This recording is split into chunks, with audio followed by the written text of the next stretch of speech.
ગડબડ હે પેટમાં હવારની આજે હું હળવો થતો આવું તું સાંભળ ત્યાં હું આવું 5 મિનિટમાં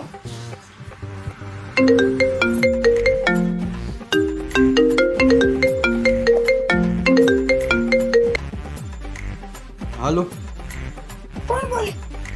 અનુભાઈ મેનેજર બોલું ઈ ગયા હે અરે અહીંયા ગયા હે હંગવા મારી કોઈ મહિલા મિત્રનો કોલ આવે અને હું લેવા માટે અવેલેબલ ન હોય તો મારા મેનેજરે એમ કહેવું જોઈએ કે સર ઇઝ બિઝી સમવેર અથવા તો એમ કહેવું જોઈએ કે sir will call you letter છી આવા વર્ડ્સ વાપરવાના ભૂલ થઈ ગઈ અરે રેપ્યુટેશન નો તો સવાલ રખાય આબરૂ હું રહી મારી એની પાસે કેવું ખરાબ લાગે હજી આજ સવારે જેણે અમારો હાથ ચૂઈમો ને ખબર પડી ગઈ હું આમ ગયો